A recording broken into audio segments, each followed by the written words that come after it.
ইসালে সাওয়াব। আচ্ছা, ইসালে সাওয়াব শব্দটির অর্থ কি বলতে পারবেন?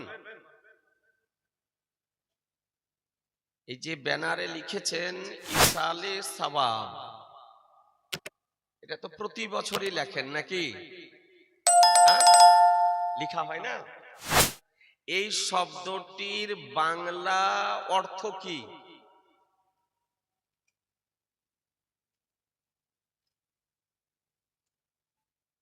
এই শব্দটি কিন্তু বাংলা নয়। এই যে ইসালে সাওয়াব শব্দটি লিখেছেন বা পালন করেন, এই শব্দটি কিন্তু বাংলা নয়।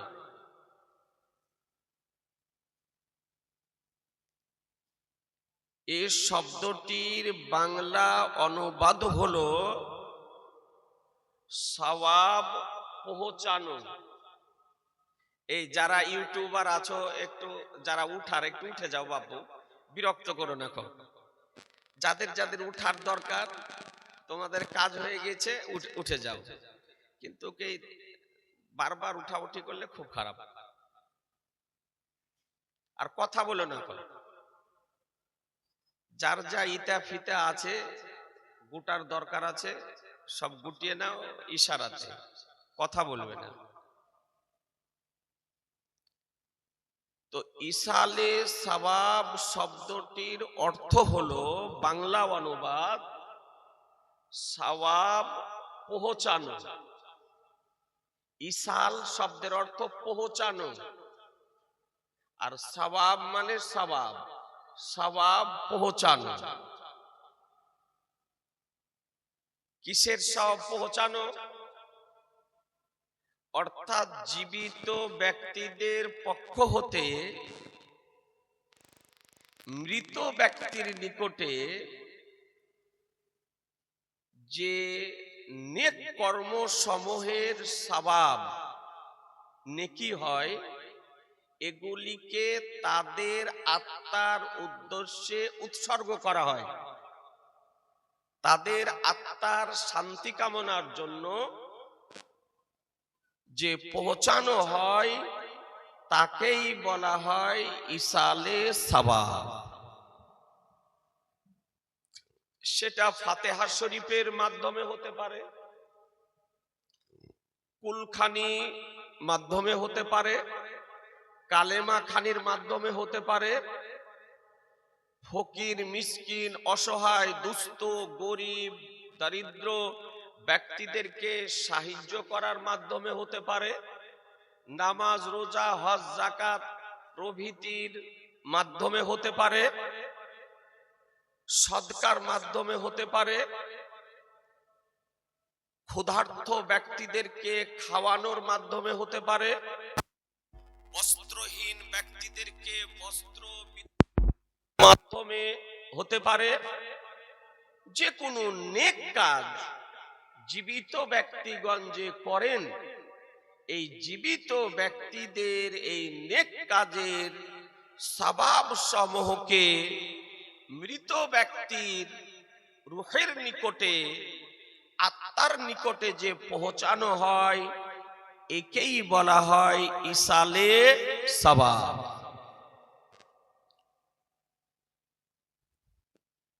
আমরা আহলুস সুন্নাত আল জামাত, আহলুস সুন্নাত আল জামাতের সংক্ষিপ্ত শব্দ হলো সুন্নি মুসলমান। কি মুসলমান বললাম? একটু জোরে বলেন, আর একটু জোরে বলতে হবে। সুন্নি মুসলমান।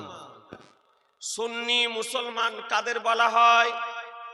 হানাফি, শাফি, মালিকি, হাম্বলি, সারা মুসলিম জাহানে যে প্রকৃত চারটি মাযহাব প্রচলিত আছে, এই প্রকৃত চার মাযহাব মান্যকারীদেরকে বলা হয় সুন্নি মুসলমান।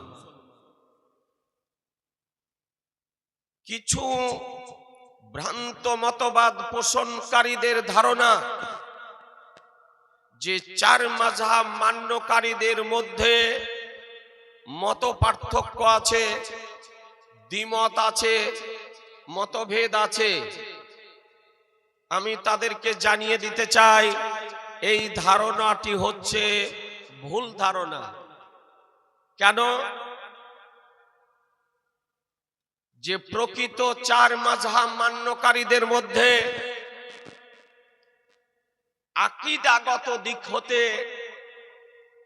অর্থাৎ ঈমান ও আকীদা নিয়ে কোনো মতবিরোধ নেই, কোনো মতভেদ নেই, কোনো দ্বিমত নেই। চার মাযহাব মান্যকারীদের আকীদা বলি একই রকমের। তবে যে সমস্ত মসাইলগুলি কোরআন ও হাদিস শরীফ হতে ইমামগণ গবেষণা করে, ইজতিহাদ করে, ইস্তেমবাদ করে পৃথিবীবাসীকে উপহার দিয়েছেন, এই রকম গবেষণামূলক মসাইলগুলি নিয়ে দ্বিমত আছে। কিছু গৌণ বিষয়ে দ্বিমত আছে, কিন্তু আসল বিষয়ে কোনো দ্বিমত নেই। তো আলহামদুলিল্লাহ, এই চার মাযহাব মান্যকারীদের মধ্যে আমরা হলাম সুন্নি হানাফি। কি বললাম? একটু জোরে বলেন। এই সুন্নি হানাফি বলাতে আপনারা কেউ রাগ করেন, নারাজ হন, অসন্তুষ্ট হন? না, আমরা গর্বিত, আমরা আনন্দিত। যদি আমাদেরকে অন্য কোনো ব্যক্তি যদি আমাদের পরিচয় ঘটায় যে ব্যক্তি সুন্নি হানাফি, বা কেউ বক্তৃতার মাধ্যমে যদি বলে, বা আলোচনার মাধ্যমে বলে, বা লেকচারের মাধ্যমে বলে, তো আমরা তাতে নারাজ হই না, অসন্তুষ্ট হই না, রাগ করি না, আমরা আনন্দিত হই। এমনকি কোন ব্যক্তি যদি একটি 100 দানার তসবিহ নিয়ে মোথাবাড়ির চৌরঙ্গি রাস্তাতে সকাল থেকে সন্ধ্যা পর্যন্ত যদি বলে সুন্নি হানাফি, সুন্নি হানাফি, তাও আমাদের কেউ রাগ করবে না। বরং পকেটে যদি পয়সা থাকে তো মুথাবাড়ির চৌরঙ্গিতে ওকে 1 কাপ চা পান করাবে। কিন্তু এই চার মাযহাব থেকে যারা নাজদি ওয়াহাবি অর্থে পুষ্ট এবং ওয়াহাবি নাজদিদের ট্যাবলেট খেয়ে আজকে নতুনত্ব নামে, নতুনত্ব দলে আত্মপ্রকাশ করেছে, এই সমস্ত দলগুলির নাম নেওয়াটা সহ্য করতে পারে না। এদের নামগুলি যদি বলা যায় তো রেগে যায়। ও তোমাদের মৌলবি গালি দিল, আদৌ কিন্তু কিছু বলেনি, শুধু নামটা বলেছে। দেওবন্দিকে দেওবন্দি বললে রেগে যায়, ওয়াহাবিকে ওয়াহাবি বললে রেগে যায়, আহলে হাদিসকে আহলে হাদিস বললে রেগে যায়, কাদিয়ানীকে কাদিয়ানী বললে রেগে যায়, জামাতিকে জামাতি বললে রেগে যায়, লামাযহাবিকে লামাযহাবি বললে রেগে যায়, নামটা বললে রেগে যায়। তার মানে বোঝা যাচ্ছে মালটিতে ভেজাল আছে। নাকি বলছে? মালটিতে ভেজাল আছে, এই জন্য নাম বলাটি সহ্য করতে পারে না। গায়ে জ্বালা ধরে, শরীরে জ্বর চলে আসে, নামটি বলা সহ্য তাদের নাই না। আপনাদেরকে আমি অনুরোধ করতে চাই, অত্র এলাকার মানুষ, আহলুস সুন্নাত ওয়াল জামাতের ব্যক্তি, আজকে ইসালে সওয়াবের ব্যবস্থা করেছেন। এই ইসালে সওয়াব এর ব্যবস্থা করা আহলুস সুন্নাত ওয়াল জামাতের নিকটে জায়েজ, মুস্তাহাব, মুস্তাহসান। হানাফি, শাফি, মালিকি, হাম্বলি চার মাযহাব এর বিজ্ঞ উলামায়ে কেরামগণ এ বিষয়ে একমত যে ইসালে সওয়াব জায়েজ। জীবিত ব্যক্তিদের পক্ষ হতে যে নেক কর্মসমূহ করা হয় তার সওয়াব মৃত ব্যক্তিদের আত্মার নিকটে পৌঁছে এবং তার দ্বারাতে তারা উপকৃত হন। মৃত ব্যক্তিগণ তার দ্বারাতে উপকৃত হন। সর্বসম্মতিক্রমে চূড়ান্ত এ ফয়সালা দিয়েছেন। কিন্তু খারেজি যারা, মুতাজালা যারা, তারা এই বিষয়টিকে অস্বীকার করে। যাদেরকে বলা হয় মুতাজালা, যাদেরকে বলা হয় খারেজি, এই খারেজি থেকে এসেছে ওয়াহাবি। খারেজি সম্প্রদায় থেকে এসেছে ওয়াহাবি। এরা আপনার অস্বীকার করে। আলহামদুলিল্লাহ আমরা ইসালে সওয়াবের ব্যবস্থাপনা করে থাকি। আপনাদেরকে বেশি নয় ব্রাদার, আজকের সভাতে একটি মাত্র হাদিসে কারিমা একটু আলোচনা করার আপ্রাণ আমি চেষ্টা করব। যে হাদিসটি আপনার বুখারী শরীফের মধ্যে ইমাম বুখারী রাহমাতুল্লাহ আলাইহি একাধিক জায়গাতে আনয়ন করেছেন, একাধিক জায়গাতে, এবং হাদিসটি বিশুদ্ধ সনদে বর্ণিত হয়েছে। জয়ীফ বলার কোনো অবকাশ নেই, মওযু বলার কোনো অবকাশ নেই, জাল বলার কোনো অবকাশ নেই। তিনি এই হাদিসটিকে বুখারী শরীফের প্রথম খণ্ডে এবং দ্বিতীয় খণ্ডে একাধিক জায়গাতে আনয়ন করেছেন একই হাদিস।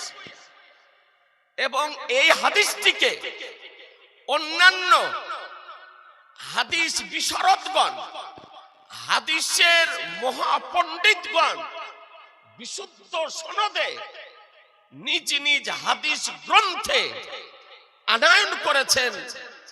আজিজানে মুহতারাম, যে হাদিসটির রাবি হযরত ইবনে আব্বাস রাদিয়াল্লাহু তাআলা আনহু।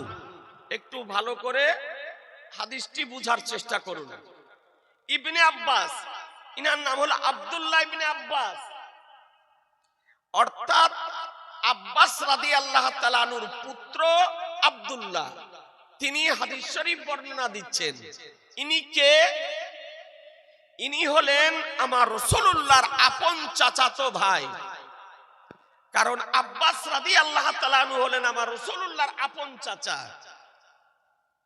আমার নবীর চাচাগণের মধ্যে দুইজন চাচা ইসলাম ধর্ম গ্রহণ করেছিলেন, মাত্র দুইজন চাচা।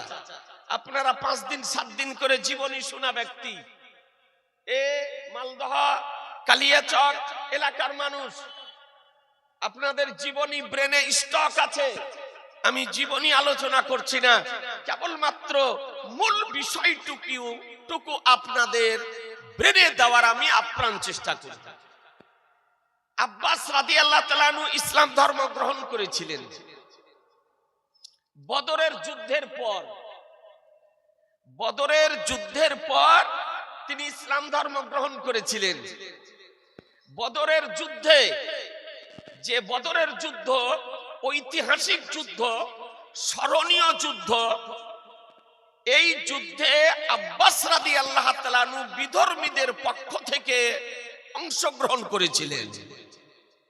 এই যুদ্ধটা একটা ঐতিহাসিক যুদ্ধ। কেন?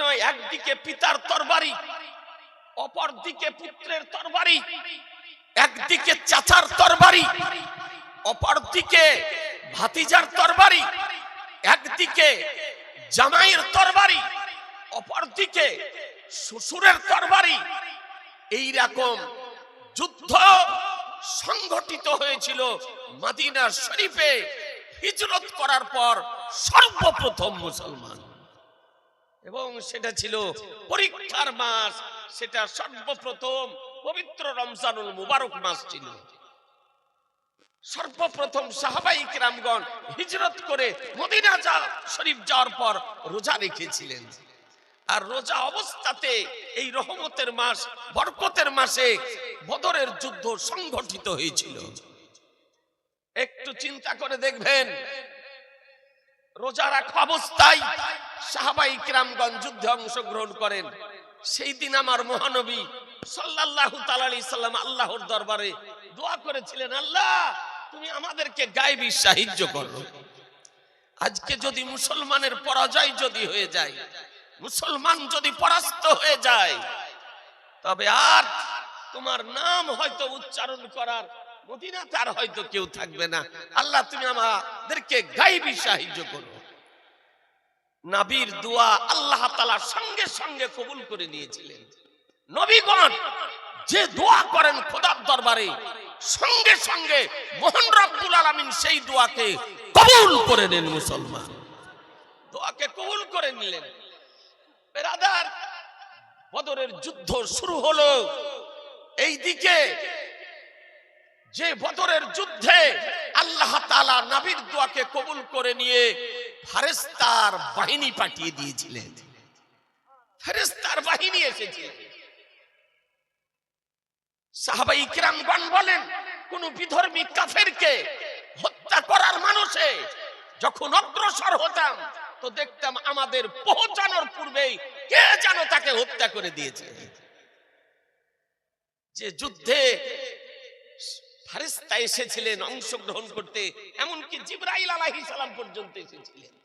সাইয়্যিদুল মালায়েকা, আপনার সিরাতের কিতাবে বর্ণিত হয়েছে, জিবরাইল আলাইহিস সালাম যে যানবাহনের পৃষ্ঠে আরোহণ করেছিলেন তার নাম ছিল হাইজুম। তিনি বলতেছিলেন, আকদিম হাইজুম, আকদিম হাইজুম, হাইজুম আগে বাড়ো, হাইজুম আগে বাড়ো। জিবরাইল আলাইহিস সালাম স্বয়ং তরবারি চালিয়েছিলেন বদরের যুদ্ধে মুসলমান। এই যুদ্ধে আব্বাস রাদিয়াল্লাহু তাআলা আনহু তিনি বিধর্মীর পক্ষে ছিলেন। আমার দয়ার নবী, মায়ার নবী সাল্লাল্লাহু তাআলা আলাইহি সাল্লাম যুদ্ধের শেষে আপনার যে সমস্ত বিধর্মীদেরকে অ্যারেস্ট করা হলো, তাদেরকে সসম্মানে মদিনা শরীফ নিয়ে আসা হলো। মদিনা শরীফ নিয়ে এসে রাখা হলো। আর যারা মারা যাওয়ার তারা তো বিধর্মী মারা গেল। ওই যুদ্ধেই আবু জাহাল মারা গিয়েছিল। ওই যুদ্ধে ওকে কলার গাছ কাটা করে আপনার কেটেছিল দুইজন নাবালক সন্তান, দুইজন নাবালক ছেলেতে। ওই বদরের যুদ্ধে আপনি হজে যদি যান, উমরাতে যদি যান, তো বদরের যুদ্ধের এখনো গর্ত দেখতে পাবেন, যে গর্তে আবু জাহালকে নিক্ষেপ করা হয়েছিল। মানুষ রাগ সামাল দিতে পারে না, ও তো গাড্ডার গর্তে আছে, তবুও না হলে একটা পাথর উঠিয়ে ওতে চালায়। জি, জামান নবীর দুশমন ছিল, পাকা কাফির ছিল।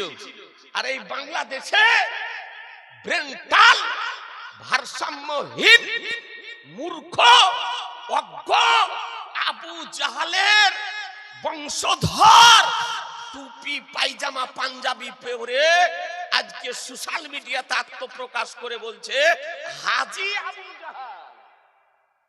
বলছে আবু জাহাল হাজী ছিল, হাজী আবু জাহাল। বলছে আবু জাহাল আমাদের মতনই মুসলমান ছিল।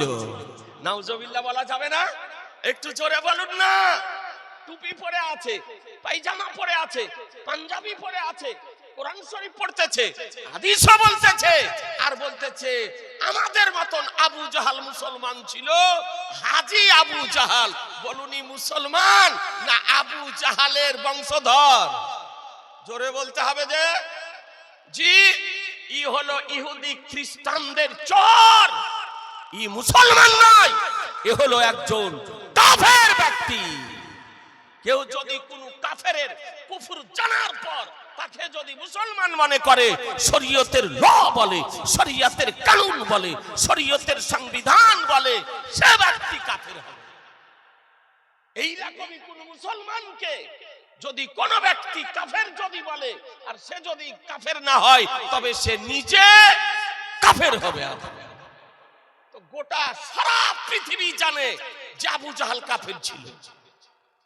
জি জানেন না? আর এই আবু জাহালকে বলছে আমাদের মতন মুসলমান হাজী আবু জাহাল। এ বেরাদার, তো আমার নবী পাক সাহেবে লাউলাক সাল্লাল্লাহু তাআলা আলাইহি সাল্লাম এই বিধর্মীদেরকে অ্যারেস্ট করে নিয়ে আসলেন, মদিনা শরীফে রাখলেন। ভালো করে শুনুন, খুব গভীর রাত্রি। আমার রহমতুল লিল আলামিন নবী উমারে ফারুককে ডাকলেন। উমারে ফারুককে ডাকার পর বলেন, উমার, যাদেরকে অ্যারেস্ট করে নিয়ে আসা হয়েছে মদিনা শরীফে বদরের যুদ্ধ থেকে, এদেরকে কি করতে হবে বলো, কি করা দরকার? তো আমিরুল মুমিনিন উমারে ফারুক রাদিয়াল্লাহু তাআলা বলছে, ইয়া রাসূলুল্লাহ, জীবনের লাইফের প্রথমে রোজা রেখে বদরের যুদ্ধে যুদ্ধ করেছি, একজনকে ছাড়া হবে না, একে প্রকাশ্য দিবালোকে মদিনার মাটিতে হত্যা করা হবে। যে যার আত্মীয় হয় সে তাকে জবাই করবে, হত্যা করবে মদিনার মাটিতে, একজনকে ছাড়া হবে না। উমার, ও উমারে ফারুক হক ও বাতিলের পার্থক্যকারী। জি, হক ও বাতিলের পার্থক্যকারী ছিলেন উমার। উমার রাদিয়াল্লাহু তাআলা এমন জালালি ছিলেন। এ বেরাদারান ইসলাম তার হিস্ট্রিতে লিখতেছে বিশুদ্ধ সনদে যে উমারে ফারুক রাদিয়াল্লাহু তাআলা আনহু তিনি যখন আপনার রাস্তায় চলতেন সকাল বেলায় একবার, তো সন্ধ্যা পর্যন্ত ওই রাস্তাতে শয়তান যেত না। শয়তানের কলিজা পর্যন্ত কেঁপে যেত, বলতো যে এই রাস্তায় যাব না। বলে কেন? বলে সকাল বেলায় উমারে ফারুক গিয়েছে, তার নাম হলো উমারে ফারুক। বৌমারে ফারুক তার সময়কালে পাহাড়ি যদি আগুন লেগে যেত আর হযরত উমারে ফারুকের ব্যবহারকৃত চাদরকে যদি পতাকার ন্যায় দেখিয়ে দেওয়া হতো, সঙ্গে সঙ্গে পাহাড়ি আগুন নিস্তব্ধ হয়ে যেত। তার নাম উমারে ফারুক। যে উমারে ফারুকের সময়কালে যদি ভূকম্প আরম্ভ হতো, জলজলা আরম্ভ হতো, ভূমিকম্প আরম্ভ হতো, আর উমারে ফারুক রাদিয়াল্লাহু তাআলা যদি সঙ্গে সঙ্গে পায়ের লাথি মেরে দিতেন, কসম খোদার সঙ্গে সঙ্গে জমিনের ভূকম্প বন্ধ হয়ে যেত। বউ উমারে ফারুক রাদিয়াল্লাহু তাআলা বলছেন, ইয়া রাসূলুল্লাহ, ছাড়া হবে না, যে যার আত্মীয় হয় সে তাকে হত্যা করবে। নবী আমার বলেন, আবু বকর। বলে লাব্বাইক ইয়া রাসূলুল্লাহ, তোমার মত কি, কি করতে হবে এদেরকে? তো আবু বকর সিদ্দিক রাদিয়াল্লাহু তাআলা খুব ঠান্ডা মেজাজের ব্যক্তি ছিলেন এবং সমস্ত সাহাবীদের মধ্যে দূরদর্শী এবং একজন বিজ্ঞ শীর্ষস্থানের জ্ঞানী ছিলেন সাহাবীদের মধ্যে। এই জন্য তো প্রথম সাহাবী, প্রথম খলিফা নির্বাচিত হয়েছেন। জি, তো নবী আমার ডাকলেন। তো বলে, আবু বকর কি করতে হবে? তো বলছে, ইয়া রাসূলুল্লাহ, এদেরকে হত্যা না করে এক কাজ করুন। বলে কি? বলে এরা যে যেমন কোয়ালিটির ব্যক্তি, যে যেমন পজিশনের ব্যক্তি, যার যেমন আর্থিক অবস্থা, তার জন্য অর্থ বরাদ্দ করে দেন, অর্থ বিনিময়ে তাদেরকে ছেড়ে দেন। আর যদি অর্থ পরিশোধ করতে না পারে, অর্থ দিতে না পারে, তবে সে ব্যক্তি আনসারীদের ছেলেদেরকে লেখাপড়া শিখিয়ে দিবে। আজ আমাদের সরকার বাহাদুর সার্বিক সাক্ষরতার আন্দোলন চালাতেছেন, কিন্তু সেই বর্বরতার যুগে, আইয়ামে জাহিলিয়াতের যুগে, অন্ধকারের যুগে আমার শাহনশাহে জি বেকার, মাদানী কে তাজদার, আহমদে মুক্তার, নবীউ কা সরদার, দুদু জাহানের মালিক ও মুক্তার মদিনার ধরতি থেকে সার্বিক সাক্ষরতার আন্দোলন চালিয়েছিলেন মুসলমান। শিক্ষার কি গুরুত্ব তা জগৎবাসীকে নবী আমার বুঝিয়েছিলেন শিক্ষা সম্পর্কে যে অমীয় বাণী, গুরুত্বপূর্ণ বাণী নবী আমার রেখে গিয়েছেন, এই রকম শিক্ষা সম্পর্কে বাণী পৃথিবীর অন্য কোন ব্যক্তি বলেন। আবু বকর সিদ্দিক তো সাহাবীদেরকে আমার নবী ডাকলেন, বলে দেখো উমর তুমিও শোনো, আজকে আবু বকরের সিদ্ধান্তটাকে আমি প্রাধান্য দিলাম। অর্থাৎ আবু বকর যে সিদ্ধান্তটা পেশ করলো, এই সিদ্ধান্তটাকে প্রাধান্য দিলাম। অর্থাৎ হত্যা করা হবে না, যে যেমন কোয়ালিটির ব্যক্তি তার জন্য অর্থ বরাদ্দ করে দিতেছি, তারা অর্থ দিয়ে চলে যাবে। আর যাদের অর্থ দেওয়ার ক্ষমতা নেই তারা আনসারী ছেলেদেরকে লেখাপড়া শিখিয়ে দিবে। এভাবে যেতে ছিল আপনার। এই গ্রেফতার যাদেরকে করে আনা হয়েছিল তার মধ্যে ছিল আব্বাস রাদিয়াল্লাহু তাআলা, নবী পাকের আপন চাচা। তো ধীরে ধীরে আপনার সব চলে যেতেছে। আমার দয়ার নবী, মায়ের নবী, রহমতের নবী বলেন, চাচা আপনার জন্য যে অর্থ বরাদ্দ করা হয়েছে আপনি অর্থটা পরিশোধ করে দিয়ে চলে যান। চাচি অপেক্ষা করছে বাড়িতে, বাড়িতে চাচি অপেক্ষা করতেছে। হযরত আব্বাস রাদিয়াল্লাহু তাআলা স্ত্রীর নাম ছিলেন হযরত উম্মুল ফজল রাদিয়াল্লাহু তাআলা। অর্থ দেন, তো বলছে আমি অর্থ দিতে পারবো না, অর্থ আমি দিতে পারবো না। বলে চাচা অর্থ নাই? বলে না অর্থ নাই। বলে চাচা বাড়িতে? বলে বাড়িতেও নেই। আপনি রাখতে হয় রাখেন, আমি অর্থ দিতে পারবো না। তা আমার গায়বের সংবাদদাতা পয়গম্বর, ভবিষ্যতের সংবাদদাতা পয়গম্বর নবী আমার বলছেন, চাচা বদরের যুদ্ধে আসার আগা রাত্রে নির্জন রাত্রিকালে আমার চাচিকে নিয়ে বাড়ির আঙিনাতে গর্ত খনন করে যে সোনাটা দাফন করে এসেছেন সেটা কি হলো? সুবহানাল্লাহ বলা যাবে না? একটু জোরে বলেন না। আজকে এ বিভ্রান্ত সৃষ্টিকারী, ভ্রান্ত মতবাদ পোষণকারীগণ বলতেছে নবী গায়েব জানে না, নবী ইলমে গায়েব জানেন না। ব্রাদার একটু চিন্তা করে দেখবেন, হযরত আব্বাস রাদিয়াল্লাহু তাআলা আনহুর মূল জায়গাতে আমার নবী আজকে হাত দিয়েছেন। বলে চাচা ওই সোনাটা কি হলো যেটা দাফন করে এসেছেন? হযরত আব্বাস রাদিয়াল্লাহু তাআলা আনহু আশ্চর্য হয়ে গেলেন, আজকে সোনা যে বাড়িতে আগিনা খনন করে দাফন করে এসেছি, ছেলে জানে না, মেয়ে জানে না, কেবলমাত্র আমি জানি আর আমার বিবি জানে, তাছাড়া পৃথিবীর কেউ জানে না। কিন্তু নবী কেমন করে জানলেন? এ বেরাদার, এই জন্য তো কোরআন বলে ওয়াল্লামাকা ওয়ালাম তাকুন তালাম, বলে হাবিব আপনি যা কিছু জানেন না আপনাকে সব শিখিয়ে দিয়েছি, আপনাকে সব শিখিয়ে দিয়েছি। এ বেরাদার, নবী কার নাম?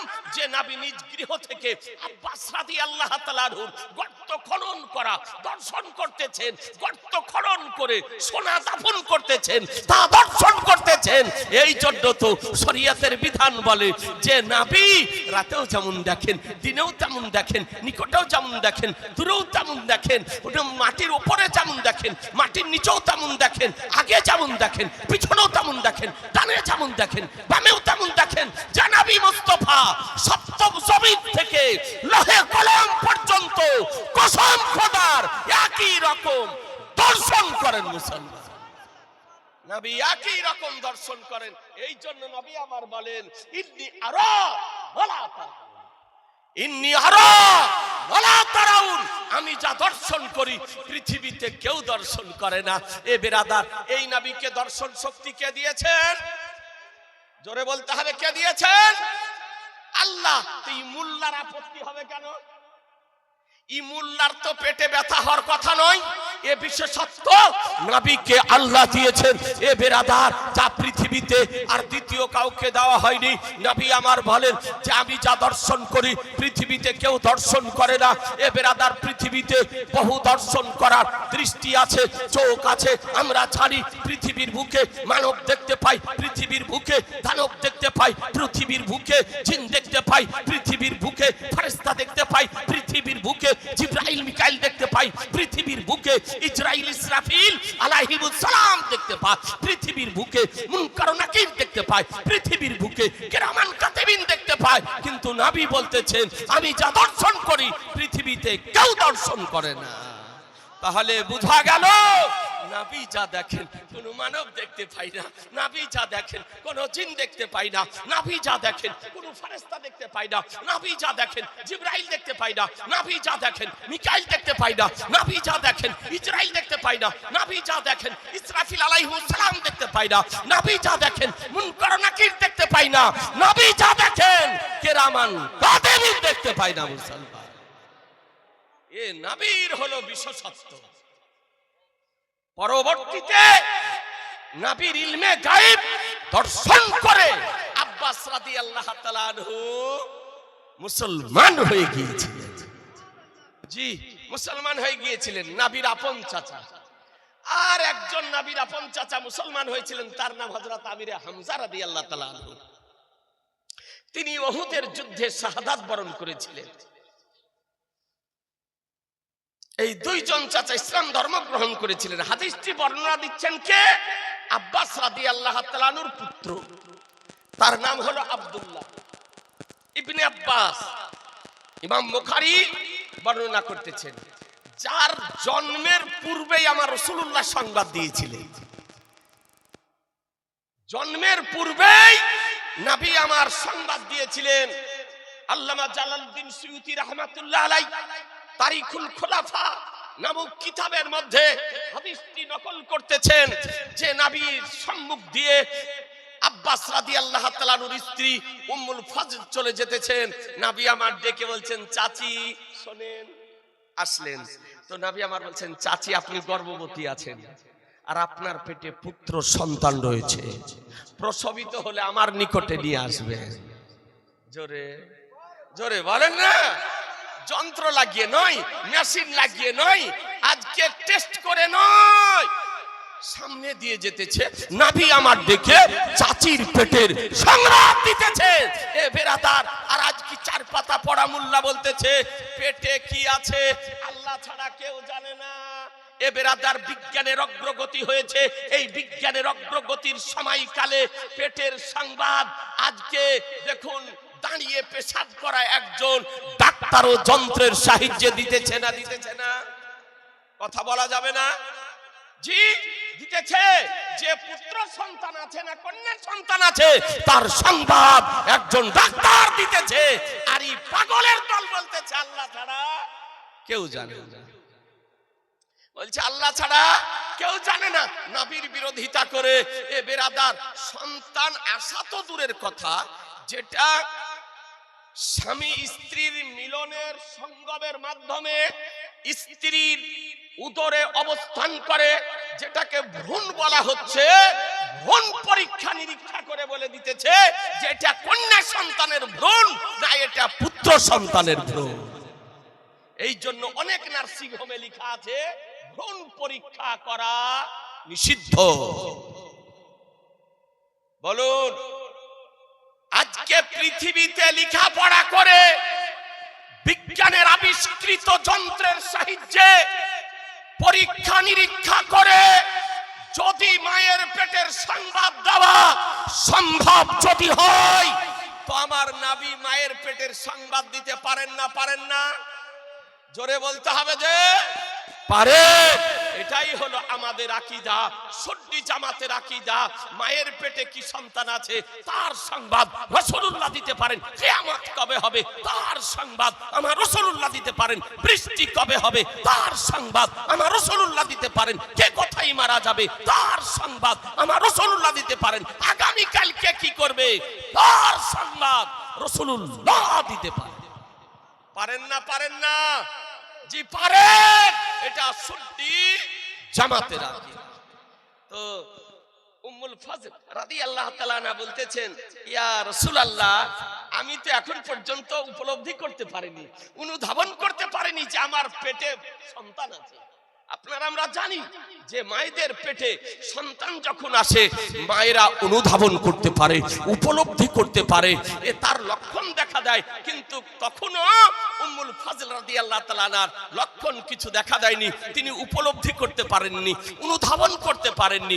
নবী বললেন, চাচি যে সংবাদ দিতেছি রাইট সংবাদ, রাইট সংবাদ দিতেছি। ব্রাদারান ইসলাম, উম্মুল ফজল রাদিয়াল্লাহু তাআলা চলে গেলেন। সময় পূর্ণ হলো, নবীর ভবিষ্যৎবাণী বাস্তবায়িত হলো। উম্মুল ফজলের উদর থেকে পুত্র সন্তান প্রসবিত হলো। প্রসবিত হওয়ার পর সর্বপ্রথম আমার নবীর নিকটে নিয়ে আসা হলো, নবীর কোলে দেওয়া হলো। নবী নিজেই তার কানে আযান দিয়েছিলেন। নিজে আযান দেওয়ার পর তার নাম রেখে দিলেন আব্দুল্লাহ। নবী আমার নাম রাখলেন, কি নাম রাখলেন? আব্দুল্লাহ। দেওয়ার পর নবী আমার বলতেছেন, চাচি ইজহাবি বাবিল খোলাফা, বলে চাচি খলিফাদের বাপকে নিয়ে যান, খলিফাদের বাপকে নিয়ে যান। নবী আমার ভবিষ্যতের সংবাদ দিতেছেন যে আব্দুল্লাহর বংশ থেকে খলিফার জন্ম হবে, আব্দুল্লাহর বংশ থেকে আজকে বাদশার জন্ম হবে, আব্দুল্লাহর বংশ থেকে জন্ম হবে। আগামীরও সংবাদ দিয়ে দিতেছেন। আপনাদেরকে বলতে চাই, সেই আব্দুল্লাহ যার মায়ের পেটে অবস্থান কালে নবী আমার সংবাদ দিয়েছিলেন। কখন সংবাদ দিয়েছিলেন? আজকে মায়ের পেটে সন্তানের হাত তৈরি হয়নি, মায়ের পেটের সংবাদ দিতেছেন পা তৈরি হয়নি, মায়ের পেটের সংবাদ দিতেছেন বডি তৈরি হয়নি, মায়ের পেটের সংবাদ দিতেছেন মাথা তৈরি হয়নি, মায়ের পেটের সংবাদ দিতেছেন রুহ দেওয়া হয়নি, মায়ের পেটের সংবাদ দিতেছেন এক কথায় শরীর তৈরি হয়নি। তখন আমার নবী মায়ের পেটের সংবাদ দিতেছে। এই জন্য কোরআন বলেছে, ওয়াল্লামাকা মালাম তাকুন তালাম, বলে হাবিব আপনি যা কিছু জানতেন না আপনাকে সব শিখিয়ে দিয়েছি, সব শিখিয়ে দিয়েছি। আর এই চার পাতা পড়া মোল্লা গাছতলায় আমতলায় পড়ে পালিয়ে আসা নির্বোধ অজ্ঞ জাহেলে মুরাক্কাব কি বলতেছে এ জানে না, ও জানে না, সে জানে না, কি কি জানে না, আমি তার লিস্ট তৈরি করতেছে।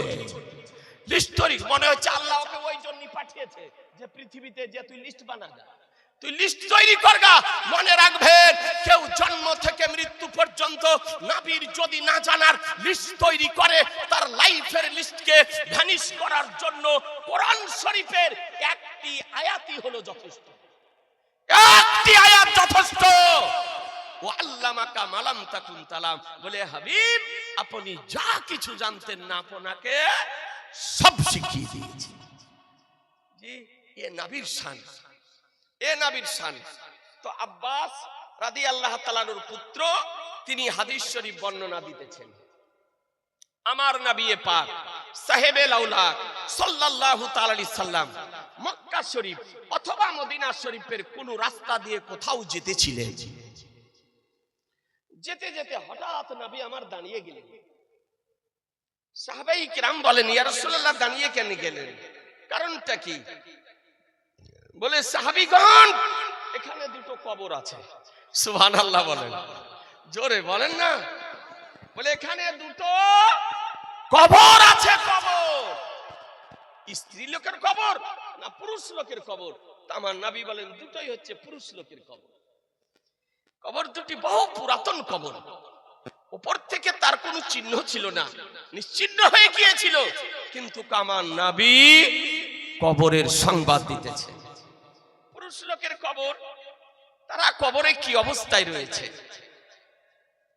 আমার নবী বলেন দুটি কবরই আযাব চলতেছে। কি চলতেছে? একটু জোরে বলেন না। শাস্তি। আচ্ছা বলেন তো, কবরের শাস্তি, কবরের শান্তি দেখা যায়? কথা বলছেন না। দেখা যায়, রাডার ফিট করে দেখা যাবে, যন্ত্র ফিট করে দেখা যাবে, মেশিন লাগিয়ে দেখা যাবে, জিনা কবরের শান্তিও দেখা যায় না, শাস্তিও দেখা যায় না। আর আমার নবী বলতেছেন, সাহাবীগণ, কবর দুটিতে আযাব চলতেছে, দুটি কবরই আযাব হতেছে। কি কারণে আযাব, তাও আমার নবী সংবাদ দিতেছেন, বুখারী শরীফের হাদিস। নবী আমার বলেন, সাহাবীগণ শোনো, এই একজন ব্যক্তি পেশাবের ছিটা থেকে পরহেজ করত না, পেশাব থেকে বাঁচতো না, অর্থাৎ পেশাবের ছিটা তার শরীরে লাগতো, কাপড়ে লাগতো, পরহেজ করতো না। এই জন্য তার কবরে শাস্তি হতেছে, আযাব হতেছে। তাহলে হাদিস থেকে একটি মশলা কি পেলেন? যে পেশাবের ছিটা থেকে যদি শরীর ও কাপড়কে সুরক্ষিত রাখা না যায়, তাহলে কবরে কি হবে? আযাব হবে, শাস্তি হবে। নবী আমার বলছেন যে পেশাব থেকে বাঁচতো না। আর দ্বিতীয় ব্যক্তি চুগলখোর ছিল, যে অসুখটা আপনাদের আমাদের মধ্যে আজকাল দেখা দিয়েছে, নাকি বলছেন? পরনিন্দা, পরচর্চা, গীবাত, অন্যের সমালোচনা করা, নেতার সমালোচনা করা, ইমামের সমালোচনা করা, মৌলবীর সমালোচনা করা, বক্তার সমালোচনা করা, মাস্টারদের সমালোচনা করা, সর্দারদের সমালোচনা করা। আর এর আখড়া হলো চায়ের স্টলগুলো, নাকি বলছে? চায়ের দোকান, যত দুনিয়ার আপনার কথা এই চায়ের স্টলগুলি হয়। আপনাদের দেশে হয়তো হয় না, কিন্তু অন্যান্য দেশে হয়। আমি বলছি না আপনাদের দেশে হয়, অন্যান্য দেশে হয়। এই জন্য আমাদের মতন ব্যক্তি আপনার চায়ের দোকানে 10 মিনিট বসতে পারি না। যদিও বসি, চট করে এক কাপ চা খেয়ে নিয়ে ফট করে ওখান থেকে বেরিয়ে যায়, কারণ ওখানে থাকলেই আপনার কিছু না কিছু ঘটবে। বুঝলেন না বেরাদার আর ইসলাম? আল্লাহর নবী বলছেন, চুগলখড়ি করত, চুগলি খায়া করতে থে, এই জন্য আর কবরে শাস্তি চলতেছে, মহাপাপ। গীবাত করা, পরনিন্দা করা, পরচর্চা করা, সমালোচনা করা, এগুলি হচ্ছে বিরাট পাপ। আল্লাহর নবী বলেছেন, আল গীবাতু আসাদ্দু মিনাজ জিনা, গীবাত হলো জিনা অপেক্ষা কঠিন। ব্যভিচার করাতে যা গুনাহ হয়, তার চেয়ে কঠিন হলো গীবাত করা, পরনিন্দা করা।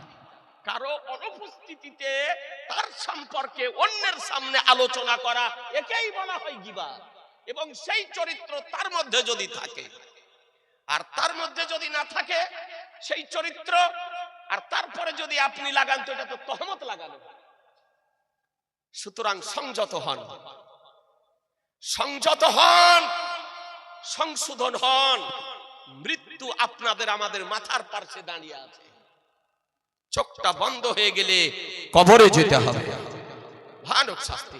আমার নবী বলেন, একজন পেশাব থেকে পরহেজ করতো না, এই জন্য কবরে শাস্তি। দ্বিতীয় ব্যক্তি চুগলখোর ছিল, এই জন্য তার কবরে শাস্তি। দয়ার নবী, দয়ার নবী, নবী আমার সংবাদ দেওয়ার পর সাহাবীকে বলছেন, সাহাবী, এই সামনে খেজুরের গাছ দেখতেছ? বলে, হ্যাঁ ইয়া রাসূলুল্লাহ। বলে, একখানা ডাল নিয়ে এসো, যাও একখানা ডাল নিয়ে এসো। তো সাহাবী ডাল নিয়ে আসলেন। ডালটাকে নবী আমার চিরে 2 কবরের মিডিলে খেজুরের ডাল দুখানা গেড়ে দিলেন। সুবহানাল্লাহ বলেন, জোরে বলেন না সুবহানাল্লাহ। ওই বহু পুরাতন কবর দুটির উপরে, কোন কবর দুটি? যে কবর দুটিতে আযাব হতেছে, শাস্তির মধ্যে আছে, সেই কবর দুটির উপরে খেজুরের ডালকে গেড়ে দিলেন। সাহাবায়ে কিরাম সঙ্গে যারা ছিলেন, তারা বলতেছেন, ইয়া রাসূলুল্লাহ, এটা কেন করলেন? কারণ এর পূর্বে কোনোদিন আপনাকে এ করতে দেখিনি। মক্কা মদিনা শরীফে কোন কবরে আপনি খেজুরের ডাল দেননি, আজকে ডাল দুখানা 2 কবরে দিলেন, তার কারণ কি? তো আমার নবী বলতেছেন, সাহাবীগণ শোনো, যতক্ষণ পর্যন্ত এই ডাল দুখানা জীবিত থাকবে, হারা থাকবে, তাজা থাকবে, না শুকাবে, ততক্ষণ পর্যন্ত রব্বুল আলামিনের তাসবিহ ও তাহলিল করবে। আর তার ফলে এই টাহানি, এই ডালের তাসবিহ তাহলিল করার ফলে আল্লাহ তাআলা এই কবরবাসীদের কবরের আযাবকে হালকা করে দিবে। জোরে বলেন না, কি করে দেবেন? হালকা করে দেবেন। তাহলে নবী আমার জানিয়ে দিলেন যে এর তাসবির দ্বারাতে কবরবাসীদের আযাব হালকা হবে, এই জন্য তাদের কবরের উপরে আমি খেজুরের ডাল দুখানা গেড়ে দিলাম। একটু ভালো করে দেখুন, যদি গাছের, আপনি একটি মশলা কি বুঝতে পারলেন যে একখানা ডালকে গাছ থেকে আলাদা করে দেওয়ার পরও তার তাসবিহ বন্ধ হয় না। কতক্ষণ তাসবিহ করে? যতক্ষণ পর্যন্ত ডালখানা না শুকায়। শুকানোর আগে পর্যন্ত তাসবিহ করতে থাকে। একটা ফুল গাছ থেকে আপনি ভাঙলেন, একটা ফুল ভাঙার পর আপনি রাখলেন, এই ফুলটার তাসবিহ বন্ধ হয় না যতক্ষণ পর্যন্ত ফুলটা না শুকায়। এই জন্য পীর ওলি আউলিয়া বুজুর্গানে দিনদের কবরে ফুল দেওয়া হয় মুসলমান। তাহলে বোঝা গেল কি যে গাছ থেকে ফুলকে আলাদা করার পরও তার তাসবিহ বন্ধ হয় না, শুকানোর পূর্ব পর্যন্ত তাসবিহ করতে থাকে। এই জন্য কোন কবরে যদি গোলাপ ফুল যদি দেওয়া হয় তা আপনার শুকানোর পূর্বে ওই ফুল কবর থেকে নেওয়া হলো, শুকিয়ে যদি যায় তো নিতে পারবেন। এখান থেকে একটি আপনি মশলা বুঝতে পারলেন যে গাছেরও প্রাণ আছে। গাছেরও কি আছে? জোরে বলেন না, গাছের প্রাণ আছে। আজকে সায়েন্স বলেছে গাছের প্রাণ আছে, বিজ্ঞান বলেছে গাছের প্রাণ আছে। আমাদের ঘরের ছেলেরা, স্কুল কলেজে ইউনিভার্সিটিতে পড়া ছেলেরা জানে যে গাছের প্রাণ আছে। এই তথ্য বিজ্ঞান দিয়েছে।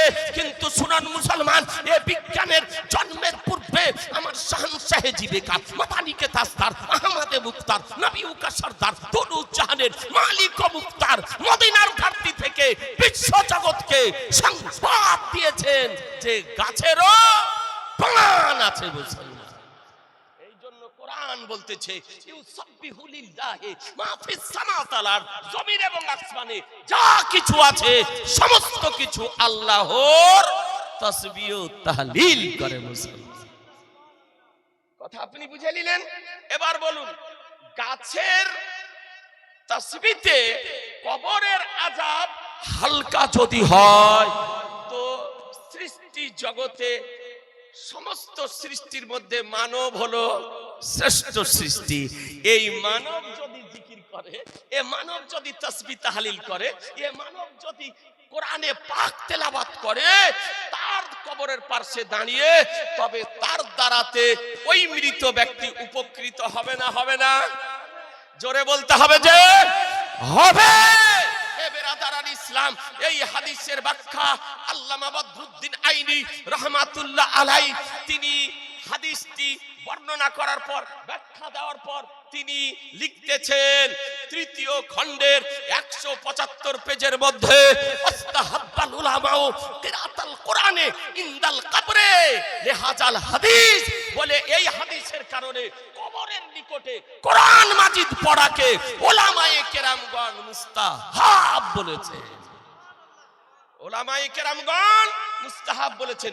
কবরের পাশে দাঁড়িয়ে কোরআন পাঠ করাকে উলামা আজকে সর্বসম্মতিক্রমে মুস্তাহাব বলেছেন।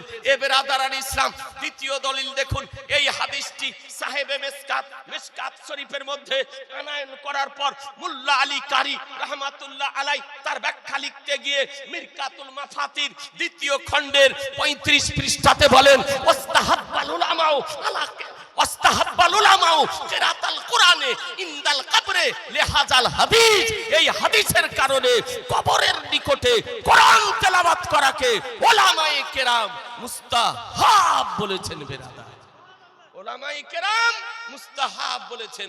আপনাদেরকে বলতে চাই, হ্যাঁ এই জন্য কবরের পাশে দাঁড়িয়ে, আল্লাহর ওলির মাজারের পাশে দাঁড়িয়ে কোরআনে পাক তেলাওয়াত করুন, সূরা বাকারা পাঠ করুন, সূরা ইয়াসিন পাঠ করুন সূরা তাকাসুর, পাঠ করুন সূরা মুলক, পাঠ করুন সূরা বাকারা, পাঠ করুন সূরা রহমান, পাঠ করুন আজকে সূরা ফালাক, পাঠ করুন সূরা নাস, পাঠ করুন সূরা ইখলাস, পাঠ করুন সূরা ফাতিহা, পাঠ করুন। কবরের পাশে দাঁড়িয়ে কোরআন তেলাওয়াত করা জায়েজ, মুস্তাহাব, মুস্তাহাসান। আজ পর্যন্ত জমিনের ওপরে নীল গগনের নিচে এমন কোন ওয়াহাবি ঘরের কোন মা এইরকম সন্তানের জন্ম দিতে পারেনি। কোরআন হাদিস ইজমা কিয়াসের আলোকে যে কবরের পাশে দাঁড়িয়ে কোরআন মাজিদ পড়াকে হারাম তো দূরের কথা নাজায়েজ প্রমাণ করতে পারে বেরাদার। অতীতেও সম্ভব হয়নি, বর্তমানেও সম্ভব নয়, ভবিষ্যতে সম্ভব হবে না। কোরআন বলতেছে মা তাকুমুর রাসূলু ফাখুযুহু ওয়া মা নাহাকুম আনহু ফান্তাহু, রাসূল যা প্রদান করেন তা গ্রহণ করে নাও, তিনি যা বারণ করেন তা থেকে বিরত থাকো। এই জন্য আমার সরকারে আলা হযরত হাদিস নোট করেছেন যে জীবিত ব্যক্তিদের দ্বারা মৃত ব্যক্তিগণ উপকৃত হয়। আমরা কবর জিয়ারত করি না? করেন? সবাই বলছেন না। আখিয়ে পাক, আইনায়ে হিন্দ, হুজুর সিরাজউদ্দিন রাহমাতুল্লাহ আলাইহির মাজার শরীফ আমরা জিয়ারত করি। ইন্টারন্যাশনাল পীর, আপনারা ভাগ্যবান, মালদহাবাসী ভাগ্যবান। আজকে মালদহার মাটিতে আওয়াম না চিনলে ওলামা চিনে, যে বাঙ্গালের ধরতি মালদহার জমিনে আখিয়ে পাক, আইনায়ে হিন্দ, হুজুর সিরাজউদ্দিন রাহমাতুল্লাহ আলাইহি আরাম করতেছেন। আজ এই মাটিতে হুজুর আলাউল হক পান্ডবী রাহমাতুল্লাহ আলাইহি আরাম করতেছেন। আপনারা চরম সৌভাগ্যবান। আজকে আপনাদের গ্রামে হযরত মাওলানা আব্দুল গফুর রাহমাতুল্লাহ আলাইহি আরাম করতেছেন নাকি? তারই স্মরণে তো এই সালে সবের সভা। এই সভাতে আমার একাধিকবার আপনার আসা হয়েছে। এখন আপনারা আমাকে চিনতে পারছেন কিনা জানি না, বা আমি তো অনেককেই বুঝতেছি বহুদিন থেকে, অনেক দিন থেকে। আমি এই হযরতের এই সালে সবের সভাতে আমার একাধিকবার আসা হয়েছে। অনেকবার হয়তো ফোন করেছেন, হয়তো ডেট দিতে পারিনি, আর একবার দাওয়াত করার পর আসতে পারিনি। সেটা ছিল ঈদের দিনে সভা। ঈদুল ফিতরের দিন 17 কার্তিক ঈদুল ফিতর হয়েছিল, আর ওই দিন ফিতরের দিন দাওয়াতও গ্রহণ করেছিলাম, কিন্তু আসতে পারিনি। কেন? ওই দিন আমার শ্বশুর মহাশয় বৈকাল 4টার সময় ইন্তিকাল করেছিলেন। এই জন্য আজকে আপনার ফাতিহা শরীফ, মিলাদ শরীফ হলো এই 17 কার্তিক। আজকে আপনাদের এই সভাতে একবার আসতে পারিনি, বাদ বাকি আমি একাধিকবার আপনাদের এই সভাতে আমি এসেছি। আপনাদেরকে বলি হযরত মাওলানা আব্দুল গফুর রাহমাতুল্লাহ আলাইহির ইসালে সবের সভা। আমরা কবর জিয়ারত করি তো বলছে এরা কবর পূজা করে, বলছে না? বলছে দেওবন্দি, ওয়াহাবি, হাত ঝাড়ুয়া, পা ফাড়ুয়া, লেডিস নামাজি, নেট ফারাজি, এদেরই উপদ্রব বেশি বেড়েছে। আপনার পুরা গ্রাম সুন্নি, ওর বাপ সুন্নি, ওর বাপ হানাফি, ওর মা হানাফি, ওর দাদা হানাফি, ওর দাদা হানাফি, সব হানাফি। আর নেট দেখে দেখে ওই হানাফির ঘরে ফারাজি নতুন তৈরি হয়েছে। এই হচ্ছে নেট ফারাজি। ওর নেট হলো গুরু, বুঝছেন না? ও বক্তাকে চিনে না, পরিচয় নাই, মুফতির কথা মানে না, ইমামের কথা মানে না, আক্তার ডাক্তারের কথা মানে। আপনাদেরকে বলি খুব সাবধান মুসলমান। আমরা কবর জিয়ারত করি, কবর পূজা করি না। কেউ পূজা করে না? আমরা কবর পূজা করি না, আমরা কবর জিয়ারত করি। আচ্ছা, কবর জিয়ারত করা হাদিস শরীফে আছে না? না। এবার আদারান ইসলাম একটা আপনাকে হাদিস শরীফ দেখায়, এরা বলছে হাদিসে নাই, হাদিসে নাই, কবরের নিকটে যাওয়া চলবে না। তো আপনাদেরকে একটি মাত্র হাদিসে কারিমা আপনার দেখায়, ভালো করে দেখুন। হাদিস বলছি তো বলছে ঠিক নয়, বলছে হাদিস নম্বর কত, হাদিস নম্বর বলে দিতেছি তো বলছে সহি না জয়ীফ। সহি কাকে বলে ও জানে না, ওর গুরুও জানে না। আর জয়ীফ কাকে বলে ও জানে না, ওর গুরুও জানে, তো জীবনে মাদ্রাসা লেখাপড়াই করেনি। এই সহি জয়ীফ হাদিসকে বুঝার জন্য 12 থেকে 14 বছর লেখাপড়া করতে হয়, তারপরেও আপনার ঠিক করে বোঝা যায় না। আর এই লেখাপড়া না করে নেট চালিয়ে আপনার বুঝে দিয়েছে, ঘরে বসে বসে মুফতি হয়ে গেছে, মৌলভী হয়ে গেছে। এরকম হচ্ছে না? মুরলের কথা মানে না, সর্দারের কথা মানে না, বাপের কথা মানে না, ওর মোবাইলের কথাটি ওর শেষ কথা। আপনাদেরকে অনুরোধ করব যে কোনো ভাই যদি এখনো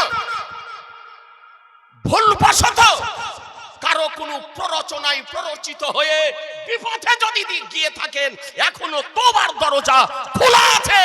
আহলুস সুন্নাত আল জামাতের প্ল্যাটফর্মে ফিরে আসুন, এখনো সময় আছে। কবর ইন্তজার করতেছে, তাই আপনার কবরের নিকটে যাওয়া বলছে শিরক, বলছে বিদআত, হারাম। তো দেখুন কবরের নিকটে যাওয়া হাদিস শরীফে আছে না নাই? আন বুরাইদা ক্বালা ক্বালা রাসূলুল্লাহ সাল্লাল্লাহু তাআলা আলাইহি ওয়াসাল্লাম নাহাইতুকুম আন জিয়ারাতিল কুবুরি ফাজুরুহা। সুবহানাল্লাহ, জোরে বলতে হবে সুবহানাল্লাহ। জি, হাদিসটি কোথায় আছে? Muslim Sharif, Lebanon বাইরুতের print, page number 398, হাদিস নাম্বার 2260, 2260। মুসলিম শরীফ ভারতীয় প্রিন্ট, প্রথম খণ্ড, 314 পৃষ্ঠা, 314 পৃষ্ঠা। আর মুসলিম শরীফ থেকে সাহেবে মিশকাত, মিশকাত শরীফে হাদিসটি নকল করতেছেন, প্রথম খণ্ডের 154 পৃষ্ঠা, বিশুদ্ধ সনদের হাদিস, সহিহ হাদিস। হাদিসের অনুবাদ শুনুন। হযরত বুরাইদা রাদিয়াল্লাহু তাআলা আনহু বলেন যে রাসূলুল্লাহ সাল্লাল্লাহু তাআলা আলাইহি সাল্লাম বলেছেন, যে রাসূলুল্লাহ সাল্লাল্লাহু তাআলা আলাইহি সাল্লাম বলেন, আমি তোমাদেরকে কবর জিয়ারত করতে নিষেধ করেছিলাম, তো তোমরা কবর জিয়ারত করো। হাদিসের অনুবাদ বুঝলেন?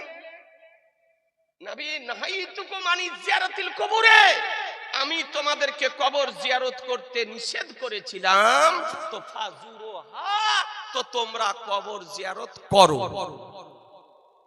কবর জিয়ারত করো না, এটা সহিহ হাদিস। আর কবর জিয়ারত করো, এটাও সহিহ হাদিস। এটাও হাদিসে আছে, ওটাও হাদিসে আছে। প্রথমে নবী বলেছিলেন কবর জিয়ারত করো না, একটু ভালো করে বুঝেন কেন। যখন ইসলামের প্রথম সময়কাল নতুন নতুন সাহাবায়ে কিরামগণ মুসলমান হতেছিলেন, সেই সময় তো মুসলমানের কবর ছিল না মক্কা শরীফে, মদিনা শরীফে। আর মুশরিক কাফিরদের কবর জিয়ারত করা যায় না। কারো বাপ মারা গিয়েছে, মা মারা গিয়েছে, আত্মীয় স্বজন মারা গিয়েছে, তারা কুফরি অবস্থায়, তো আল্লাহর নবী বললেন তোমরা কবর জিয়ারত করো না। খুব সতর্কতার সঙ্গে। এরপরে যখন সাহাবায়ে কিরামগণ ইন্তিকাল করতে লাগলেন, সাহাবায়ে কিরামদের কবর শরীফ হতে আরম্ভ করলো জান্নাতুল মুআল্লাতে, জান্নাতুল বাকিতে, তখন আল্লাহর নবী বললেন তোমরা এখন কবর জিয়ারত করো। কথা বুঝতে পারলেন? তাহলে কবর জিয়ারত করো না, এটা হলো প্রথমের হাদিস। এটা কোন হাদিস হলো? এটা প্রথমের হাদিস। আর কবর জিয়ারত করো এটা হলো পরের হাদিস। প্রথমের হাদিসটি হলো মানসুখ, অর্থাৎ তার হুকুম হাদিসে আছে, বিশুদ্ধ সনদের হাদিস, কিন্তু কোর উপরে আমল করা যাবে না, ওর আমলটা রহিত হয়ে গিয়েছে। আর এই পরে যে হাদিসটি বলছেন কবর জিয়ারত করো, এটা হলো নাসিখ হাদিস, এর উপরে আমল করতে হবে পরবর্তী হাদিসটিতে, আর পূর্ববর্তী হাদিসটিকে ত্যাগ করতে হবে। কথা বুঝতে পারলেন? একে বলে নাসিখ ও মানসুখ। প্রথমের হাদিসটিকে বলে মানসুখ, আর দ্বিতীয় হাদিসটিকে বলে নাসিখ। এই বুঝার জন্য তো 12-13 বছর করে পড়তে হয়। জি, আর ই বলছে সহিহ হাদিসে আছে কবর জিয়ারত করো না। আরে পাগল, ওর পরে যে আল্লাহর নবী বলেছেন কবর জিয়ারত করো, এটা তোমার নজরে পড়ে না, দেখতে পাও না, চোখে আসে না। ওর সঙ্গে সঙ্গে আল্লাহর নবী আরেকটা কথা বলেছিলেন, ওটাও একটু বলে দিই আপনাদেরকে। আল্লাহর নবী এর সঙ্গে সঙ্গে বলেছিলেন কুরবানির মাংস 3 দিনের অতিরিক্ত খেয়েও না। কয়দিন? জোরে। আল্লাহর নবী বলছেন কুরবানির মাংস 3 দিনের অতিরিক্ত খেও না। পরবর্তীতে আল্লাহর নবী বলছেন তোমাদের অংশ থেকে তোমাদের যতদিন ইচ্ছা তোমরা খাও। বলেন আজ বাড়িতে বাড়িতে ফ্রিজ, কুরবানির মাংস ফ্রিজে রেখে খান না? 5 দিন 7 দিন 10 দিন ধরে। তো প্রথমে আল্লাহর নবী বলেছিলেন 3 দিনের অতিরিক্ত খেও না, পরবর্তীতে আল্লাহর নবী বলছেন তোমাদের অংশ থেকে যতদিন ইচ্ছা তোমরা খাও, খেও না কুরবানির মাংস 3 দিনের অতিরিক্ত। এই হাদিসটি বিশুদ্ধ সনদের হাদিস, এ হলো মানসুখ হাদিস। পরবর্তীতে আল্লাহর নবী বলছেন মাংস খাও, এটা হলো নাসিখ হাদিস। তাহলে কোনটার উপরে আমল করতে হবে? এ জোরে বলেন না, আগেরটার উপরে না পরেরটার উপরে? জোরে বলতে হবে। পরে যে হাদিস, ওই হাদিসটির উপরে আমল করতে হবে মুসলমান। তাহলে হাদিস থেকে বোঝা গেল কবর জিয়ারত করো। তাহলে কাছে যদি কবর হয় তাও জিয়ারত করেন, দূরে যদি কবর হয় তাও জিয়ারত করতে যান। আল্লাহর নবী তে কথা বলেননি যে নিকটে যদি কবর হয় তো জিয়ারত করো, আর দূরে যদি হয় তো জিয়ারত করো না? এটা বলেছেন নাকি? বলেননি। তাহলে মুতলাক হাদিস, নিকটে যদি হয় তাও জিয়ারত করুন, দূরে যদি হয় তাও জিয়ারত করতে যান। আর একটি কথা বলি আপনাদেরকে বোঝানোর জন্য,